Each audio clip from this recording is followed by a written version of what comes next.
Hey guys, it is Samantha from the Black Nation News, and today I wanted to talk about something that's really important to me. So I was just watching some shows on IDTV, and I noticed. One second, I'm gonna close this out. There was something that one of the women said of the victim that was murdered that really resonated with me, and the woman said that she wanted justice. She said, I want someone to be held accountable for the murder of my sister. And that's exactly what ADOS wants. That's exactly what I want. I want someone to be held accountable for the injustice that was put upon Black people. Everyone would be quick to admit that slavery was wrong.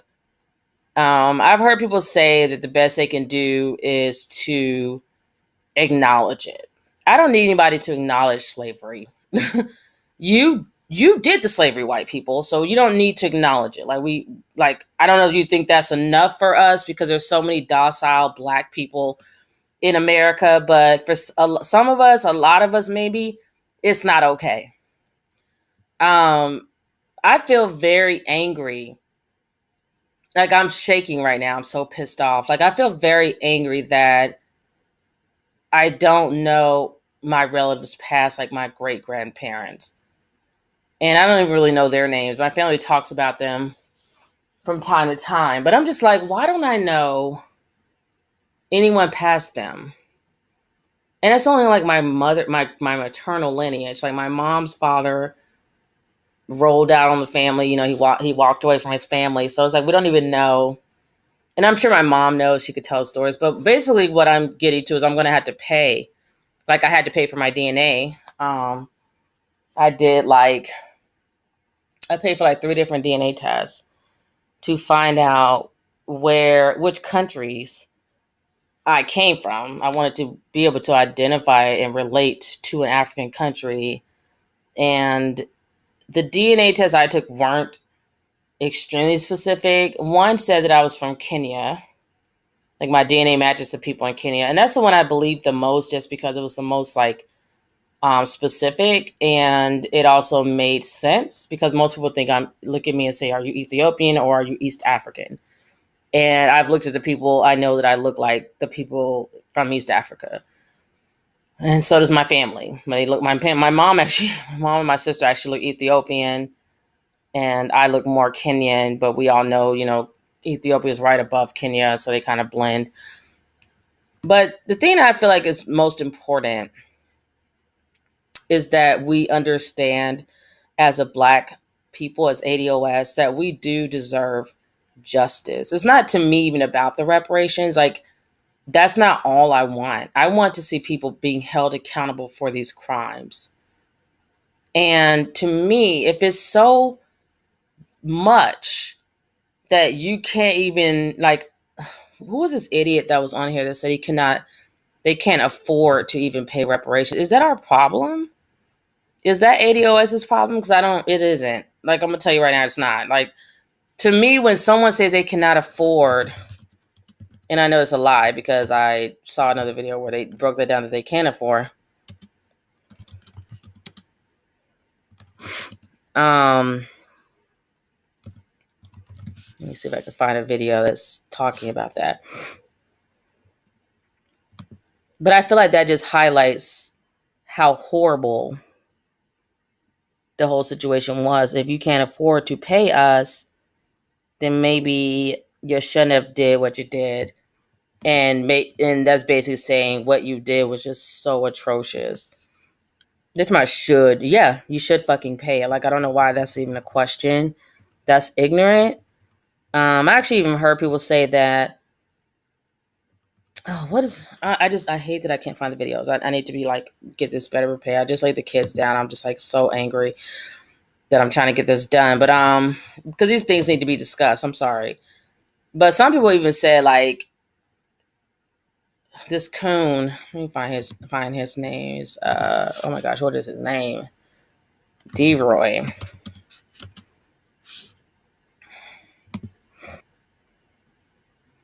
And he was saying that he did not, he's from Costa Rica, fucking coon, 55 years old, just coon central. He's a fucking idiot. Like, if I could punch him in the face, I just would. Like, I just want to whoop his ass. I'm like, who the hell do you think you are? Like, I can't fucking stand him. I just can't. But let me see here. And he says slavery ended over 150 years ago. That's a lie. It actually did not end for a lot of people. Let me see if I can find it. It's probably someone else's video that I'm just extremely angry. No, I don't want to go to that one. I'll do YouTube.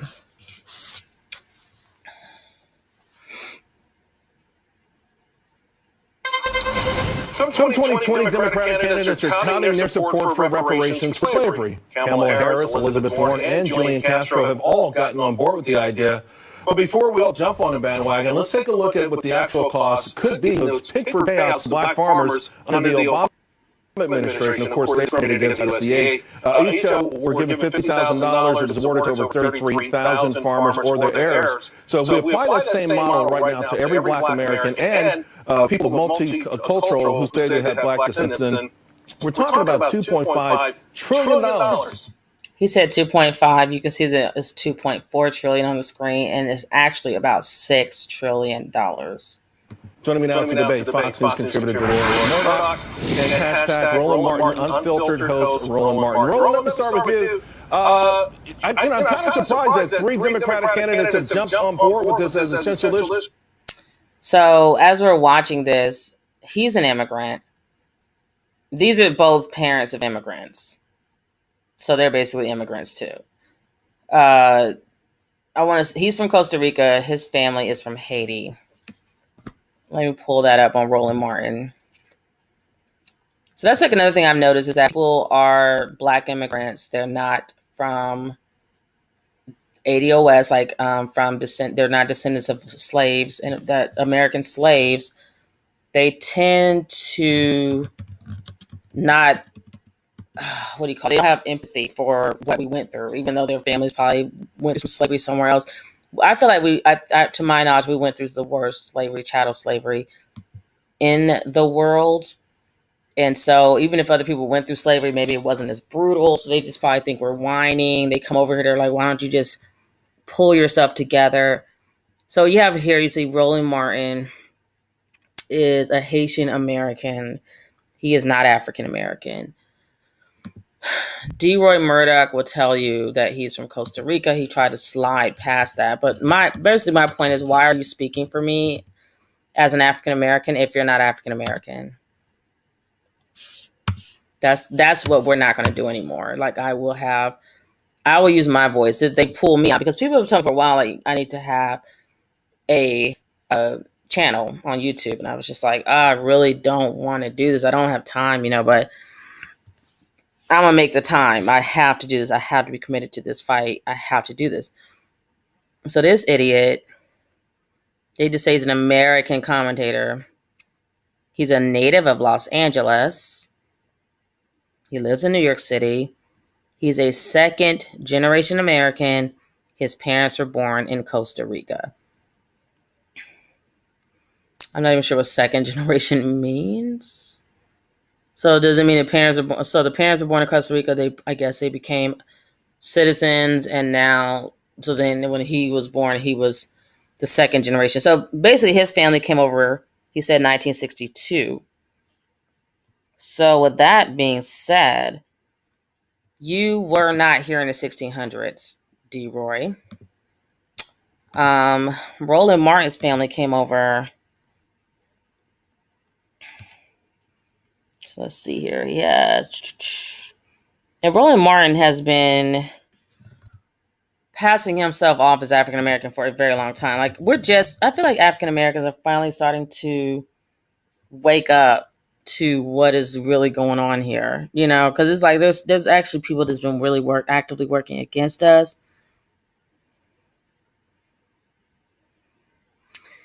And I have to say I'm really pissed off. I have to say, oh my gosh, Martin and his family reside in Leesburg, Virginia. That's interesting. I, for some reason, felt like he was in the South. Let me see here.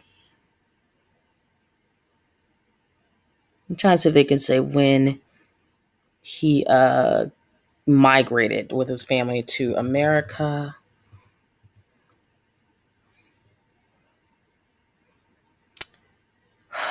Let's see. Or his family might. I'm trying to see when did his family come over. I'm pretty sure it was the 60s. So, it's just like basically I feel like America is using, like, these white supremacists are using black immigrants to pass themselves off as being African American. But as the woman for the McClure twins stated, she does not, to my knowledge, none of them just say they're African American. They all make it clear that they're African only, or like they'll name their country. Let me go back because I'm doing too much. I'm gonna have to look, and I don't feel like looking for anything. They'll like say I'm Sinhalese, I'm Ghanaian.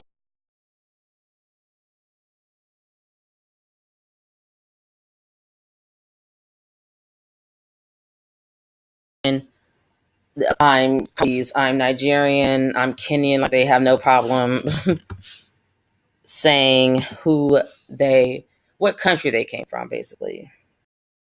Or you did not earn. That's a handout. Now, if you really want to talk about handouts, those people who came over here from European countries got handouts. I did a whole video about this, and I'll make sure to put that video in the pinned comment where it shows how white Americans got ahead, how they were given land, how they was given opportunities, how they was given FHA loans and black people couldn't get them, and how they redlined neighborhoods. I talk about everything in this video, so I'll make sure to link it so you guys can go ahead and watch that video. They are the last people to say anything about any kind of handouts to us. When you owe something that is a debt, you must be repaid. It's just that simple. Now, ever since the conversation came out about reparations, as I stated before, everyone now has a finance degree. Everyone is a financial analyst in the United States of America anytime it comes to black people. There's not a financial analyst when it comes to others, just us. It's amazing, isn't it? But as I stated before, and I'll keep stating this, the wealth gap that we have was built off of the backs of African slaves. Just that simple. So this big wealth gap is what keeps them in a superiority position in the area of wealth and finance. So if reparations are paid and it closes that gap and brings it to equality, they know that's it, because they know who we are. They know we're going to shine. Now, I know many of you probably have seen that skit from Dave Chappelle where he said, hey, black people got paid reparations, and how, some black folks, right? And I know this skit is accurate because, come on, let's call it what it is. Some black people do exactly like that skit. They be out there buying this, buying that, talking about the stocks going up in certain companies. I think it's funny because we have to be honest about our people, all right? I'm very honest about some of them. But that's not the people they're worried about. They're cool with that group of people that go buy the cars and the jewelry and the clothes and all the different things that they'll be doing, right? And giving them the money right back. They don't care about them people. If all of us was like them, they're like, oh yeah, give them reparations. We know that we'll get it right back. The issue with reparations is that they don't want people who have businesses, people that think like me and you, to get reparations. Why? Because they know that we could finally having the capital we need to grow our businesses, to start businesses, etc. That's what they don't want. They don't want black people to have their own businesses. As long as you are dependent upon them for jobs, then it keeps them in a superior position, the area of wealth. So if more black people had got businesses, they didn't need to work for them, their businesses are shining. And then we also got on code to say that we don't sell our businesses to nobody except those in the community if we want to get out of it, because that's another thing that we do. We build up businesses and then we sell it to them. I don't understand that, and we have to start speaking against that because they don't sell us anything. They refuse to. So that's another subject that we got to dive into, an area staying on code, even in business. But they don't want us to grow businesses. They don't want us to have businesses. Because if we have businesses, they feel that that's taken away from them. That's how they feel about that. Okay? So in order for you to have a permanent underclass, you have to have them stay working for you. Not have them create their own businesses and create their own jobs. The system really wasn't built for that. Now, on the financial analyst standpoint, let's talk about this a little bit. Now, we know the conservative number is $6.4 trillion for reparations, okay? They say that we can't afford that. Why should I have to pay? Well, you know, some people say they come from different countries and they immigrated here and, okay, fine. That's no problem. But you immigrated here, you immigrated into a system that was built off of African slaves, and because of you are the same color as the people who oppressed us, and you came in and need those benefits, then hey, you have to join in with the rest of us. You're an American now, right? So when Americans do something, we have to correct things together as a nation. So you shouldn't complain about that. You can't separate yourself from America now. And we're not even addressing you, we're addressing the U.S. government, because they are the ones that had slavery and Jim Crow and all the different things that happened to us. All the wealth inequality was legal. So the conversation isn't an everyday person, and we don't need everyone to agree to this. It's just the fact is, this is something that's owed. This is a debt. It has to be paid. Now, we can talk about ways that the reparations can be paid. Now, many, once again, keep saying we don't have the money to pay a reparations. Let's put on the screen Exhibit A. So this is from CNBC. As you can see, America has spent $5.9 trillion on wars in the Middle East and Asia since 2001, according to a new study, right? So they state that the wars in Afghanistan, Iraq, Syria, and Pakistan has cost American taxpayers $5.9 trillion since they began in 2001, as you can clearly see. Now, it's stated that the total is almost $2 trillion more than the federal government's spending during the recently completed 2017 to 2018 fiscal year. So, that's almost 20 years, and you spent $5.9 trillion. Where's all those financial analysts talking about the descendants of slaves? Guess what? That money will go back into the American economy. That some people just spend money, give it to American companies. People start businesses here in America. So all the money stays home. It doesn't leave outside the United States. Some of it may leave to transact business, but it stays home. So it definitely can stimulate the economy. But you rather, I'm talking about those of you who want to keep the wealth gap, you rather spend $5.9 trillion in wars where it's not actually stimulating the economy, the money not staying home or anything. This is what you rather do.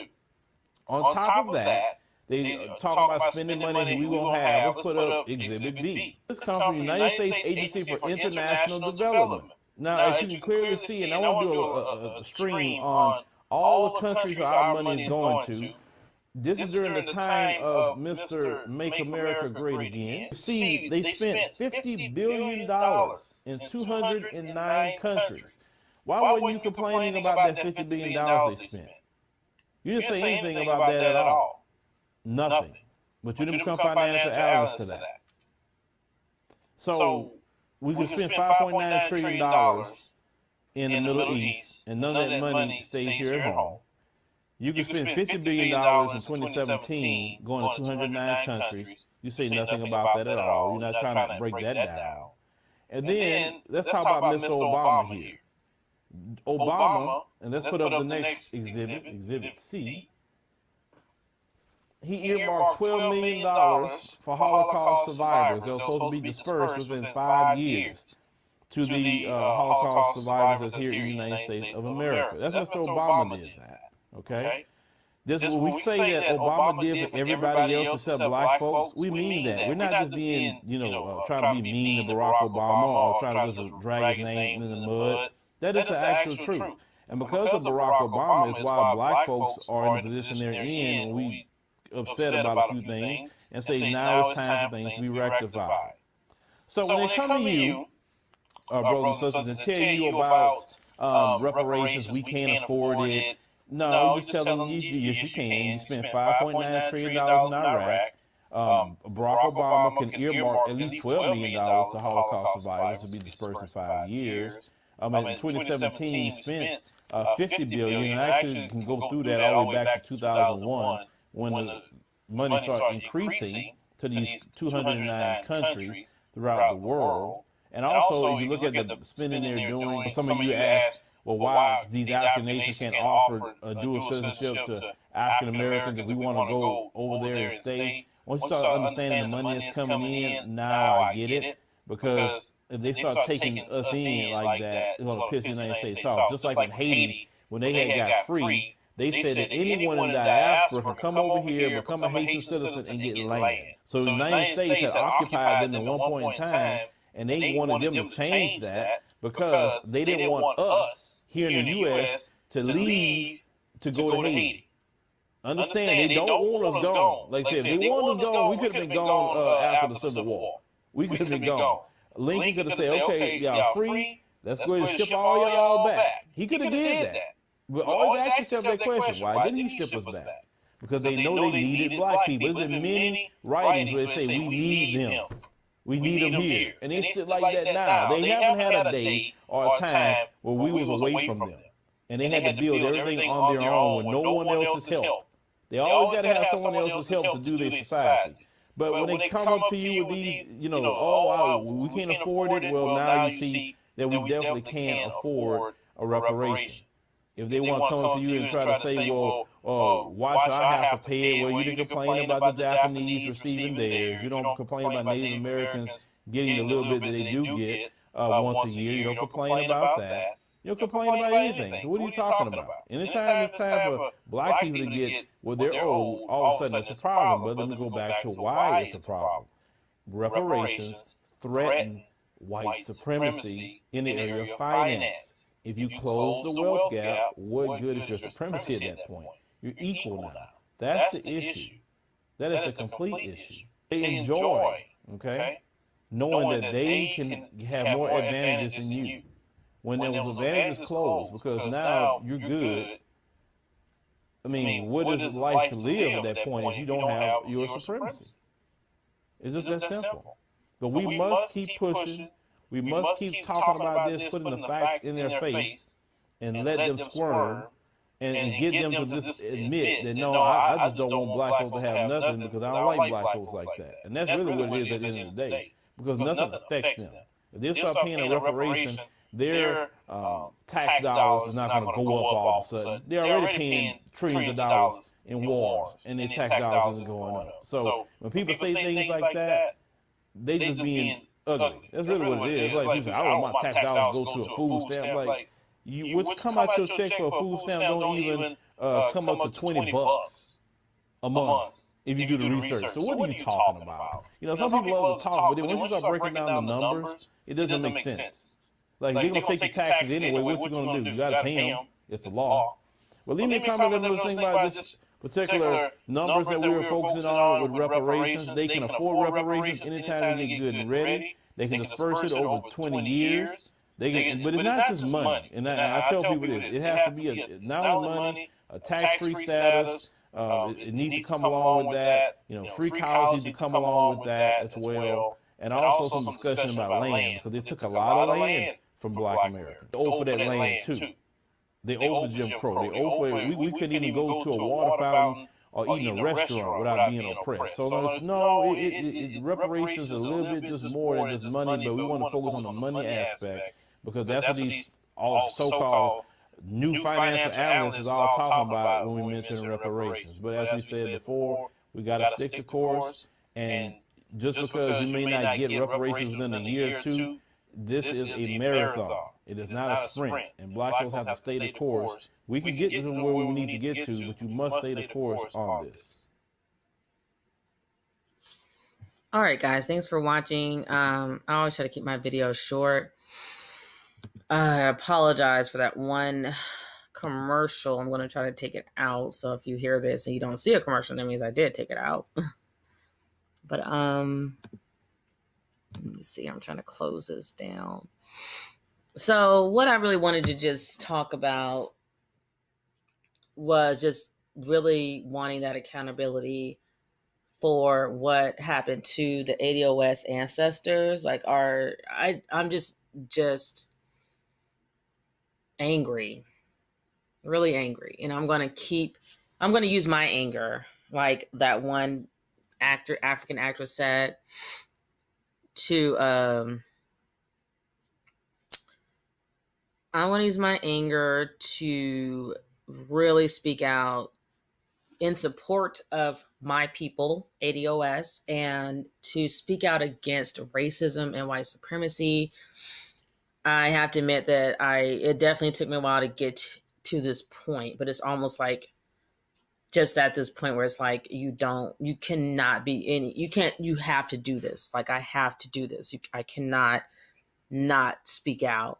And I really want to call to action any ADOS listeners out there to do the same, because Black media matters. As I said on Fly Nubian Queen, and I'm sure someone said it before, but it does. And we need to say that over and over and over, because every time I write in Medium, I write on Medium, the Medium site, or I do my YouTube videos, or I speak out on social media, I just think about Ida B. Wells and how she's just such an inspiration to me, because she's like one of the first Black women who had a newspaper. I'm not sure if she had a newspaper or she wrote for a newspaper, but she really showed how important Black media is, because a lot of people, a lot of racists were lying on Black people as to why we were being lynched and so on and so forth. And she, risked her life to speak out and say that, these things that they were saying were not happening. So I want to say here, in the 1890s, Wells documented lynching in the United States, investigating frequent claims of whites that lynchings were reserved for Black criminals only. Wells exposed lynching as a barbaric practice of whites in the South, used to intimidate and oppress African Americans, who created economic and political competition. Okay, let's go back to that. Who created economic and political competition, and a subsequent threat of loss of power for whites. A white mob destroyed her newspaper office and presses as her investigative reporting was carried nationally in Black-owned newspapers. Subjected to continued threats, Wells left Memphis for Chicago. She then married and had a family while continuing her work writing, speaking, and organizing for civil rights for the rest of her life. Wells was outspoken regarding her beliefs as a Black female activist and faced regular public disapproval, including that of leaders with diverging viewpoints from both the civil rights movement and the women's suffrage movement. She was nonetheless active in women's rights and the women's suffrage movement, establishing several notable women's organizations. Wells was a skilled and persuasive speaker and traveled nationally and internationally on lecture tours. She's definitely one of my idols. I love her. I love Malcolm X. They just would not be deterred from their mission, even as they get attacked for speaking out for the rights of ADOS. And I just hope that I can do even a percentage of justice to her, of honoring her. She is definitely someone that I look up to, and I just feel like this is something I'm going to do. I'm going to speak out for our people. I'm going to join that struggle. I'm going to join that fight. And I don't care if I get enemies or whatever. I just feel like this is something that has to be said. So thanks, guys, for listening and tuning in to Black Nation News. And I will try to do videos. Probably I'm going to, for now, because this campaign is hot and we're in the election season especially, and ADOS is fighting for reparations, and we're just on this blazing trail. I'm probably going to try to do videos at least once a day. please don't hold me to that because I I have 6 kids altogether, even though they don't all stay with me. Some of my fiance has a son, and then I have my kids, and it's a long story. But basically, I'm a busy mama, and motherhood is extremely important to me. But that's also why I'm doing what I'm doing, is to get this for my children, for my lineage, for my legacy. So I will probably have another video up very soon, if not tonight, probably tomorrow. I have so many topics I want to talk about. And I just want to say thanks, guys, for hanging in there with me. I know this video is probably a little bit longer than I would like. I usually like to keep my videos under 30 minutes, but there were just so many different clips I wanted to show you guys. And until I talk to you again, you guys have a great evening, and I will talk to you soon. Bye.